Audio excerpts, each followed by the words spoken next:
আর আমাদের বাইরে যারা বারান্দায় যারা আছে তাদের একটু বড়, তো তাদের ভ্যাকসিন দেওয়া আছে, কিন্তু আবার এবছর দিতে হবে। কৃমির ওষুধও দেওয়া হয়নি, ওটা দেবো, এনেওছি ওষুধ কিন্তু আর দিতে পারি। রেডি, একদম রেডি। বাইরের আমাদের বাইরে যারা আসে খেতে তাদেরও ওষুধ দেবো, সবকিছু নিয়ে এসছি। এবার কিন্তু দিতে পারলাম না। এবার কৃমি ওষুধ না দিয়ে ভ্যাকসিন করানো যায় না। যাই হোক, দিতে পারলাম না। ভাবলাম যে বাচ্চাগুলোর সাথে তারপরে একবারে সময় দিয়ে দেবো, কিন্তু দেখো সব রেডি, ভ্যাকসিন দেবো। আর আমার বাইরে নিয়ে যেতে হয় না, আমার ছেলে সব কিছু শিখেছে, সব জানে, ও ওই বাড়িতে বসে দিয়ে দিতে পারবে, আমার কোথাও যেতে হয় না নিয়ে ওদের। এই যে স্লাইন বলো, ইঞ্জেকশন বলো, আমার ছেলে মেয়ে দুজনে মিলেই করে সবকিছু। এবার সেই ভ্যাকসিনটাও তো দিতে পারলাম না। আর এখন ওদের যা শরীরের অবস্থা, এখন তো এড়াই যাবে না। ঠাকুর যদি ওদের সুস্থ করে দেয় তারপরে দিতে হবে।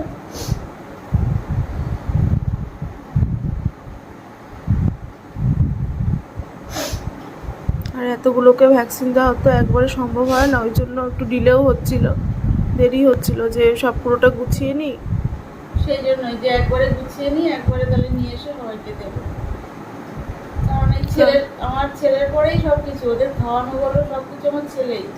ওদের ওষুধ খাওয়ানো, ওষুধ ট্রিটমেন্ট করানো, মানে যাই ওদের পিছনে যেটুক যা খরচ হয় সব কিছু আমার ছেলে।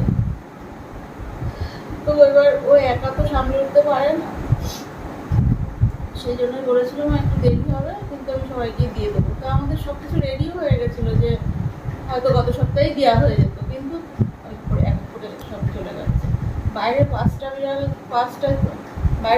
বিড়াল মারা গেছে, ঘরের একটা আর বাইরের চারটে।